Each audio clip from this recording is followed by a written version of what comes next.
And as you well know, the names, getting the names correct is really hard. My father's family is one, so whether it's W-O-N or W-E-N, W-A-N, I'm not quite sure, but we've left it at one. So it's Dad on the left, Mum on the right, obviously. So I'll give you, hopefully by the end of this presentation, you'll know their stories. And Mum and Dad did not tell us much about their lives before Australia. Probably because I didn't ask much. But when we did, they didn't tell us much. It was all in bits and pieces. And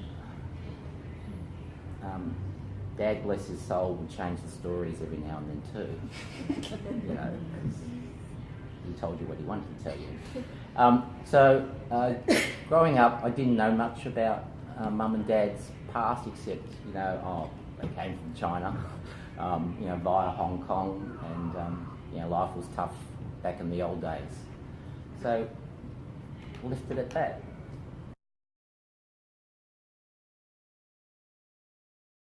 So it's a bit hard to see, but you can see that this is just a summary of our family tree, and the chap at the top, Willie Dark, is my grandfather, obviously my grandfather.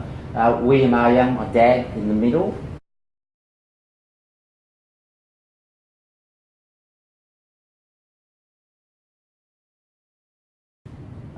And I'll just digress a little bit about early 90s. For some reason, I can't remember why, for some reason, I sat down with both Mum and Dad whilst they were alive, 93, 24 years ago?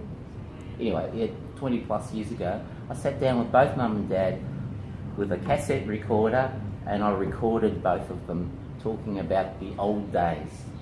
Good idea. Those recordings are like gold. Better than gold, because in terms of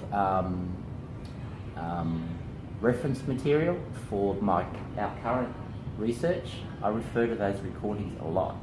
At the time, I didn't quite understand some of the things they were telling me, but liquid gold they were.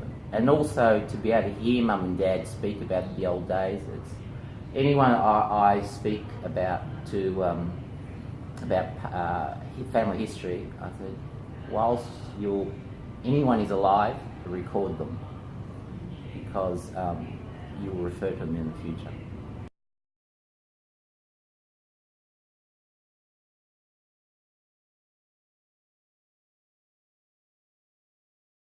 My grandfather, Ak,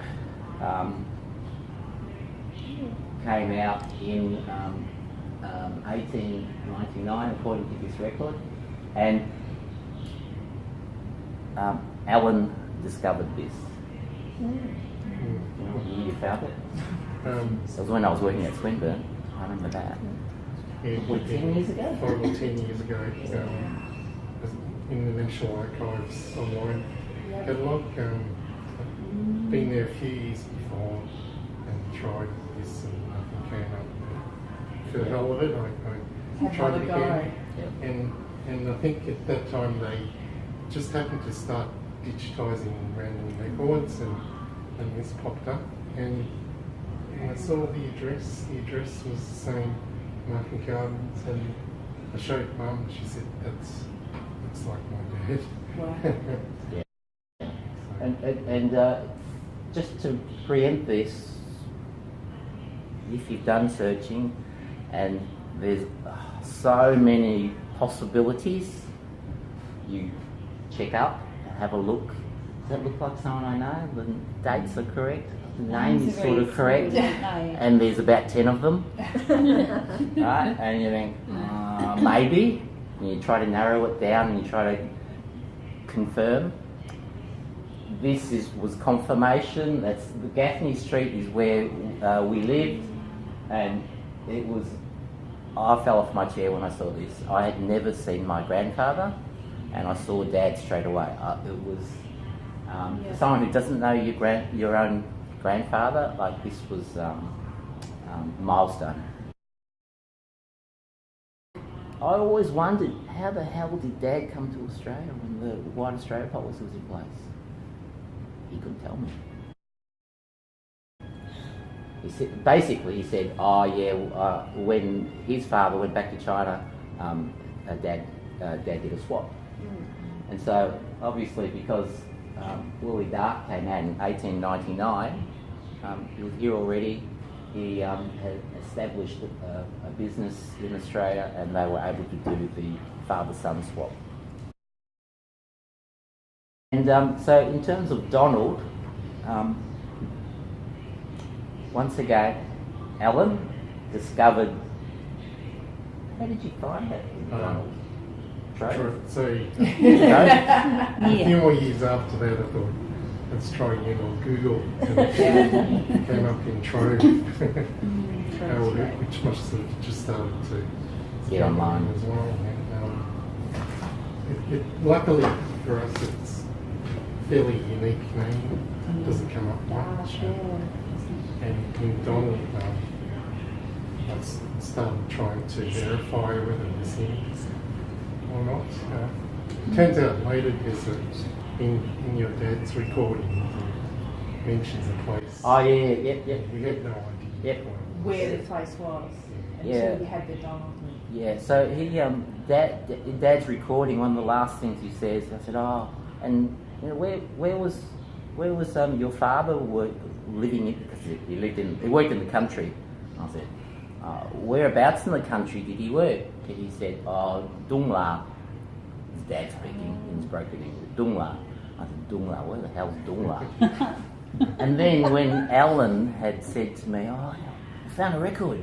It's, you know, it's pretty sure it's Willie Dark and it's in Donald. And then the penny dropped. Dungla is Donald. Makes sense. Perfect sense. Fell off the chair again, and I got up and thought, oh my God. So then Alan contacted the Donald History Society. Yeah. And then lovely. They're lovely, yeah. They were very helpful. Amazing.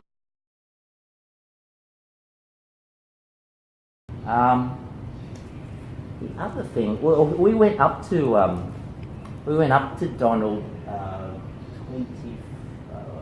2014. Yeah. Is it? 2014. Anyway, we went up to Donald. We should have gone up earlier. Some of the family members went up, and we met the Donald History Society. Purpose was to check out Donald and look at where we've been talking about it for so long. Look at where our grandfather had lived and say hello to the Donald History Society.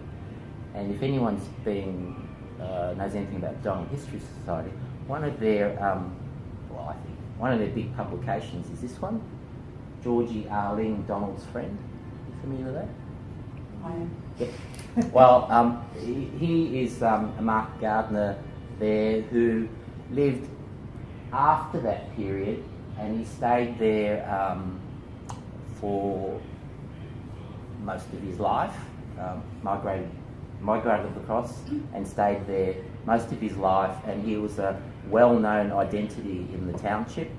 And I bought this from the Donald History Society, and that evening, 12 o'clock at night, I found this. As a child in the 20s, I lived at the end of Aiken Avenue, and opposite our home was a Chinese market gardener by the name of Willie Dark. I fell off my bed when I saw this because, we know where he lived, at the end of Aiken Avenue. And this was a real gem, because we went up there thinking, we'll go check out what Georgie Arling, a similar period, you know, the Chinese were over there and over there. But through this reference, we know exactly where he lived. And there's a reference to him in this publication. Wow. Yeah, yeah, and well, someone stole his money. Leo Gillihan, unfortunately, he passed away 5 weeks before we visited Donald. No. But one of the gentlemen from the Donald History Site, I can't remember his name, but he took us to this place, and we were able to stand right on the ground that Willie Duck lived. So it just brings you that little bit closer to your relatives. You know, this is Market Garden. He was here for quite a number of years. But this you could imagine how excited I was when I found my grandfather was referenced in here, and then we knew exactly where he lived.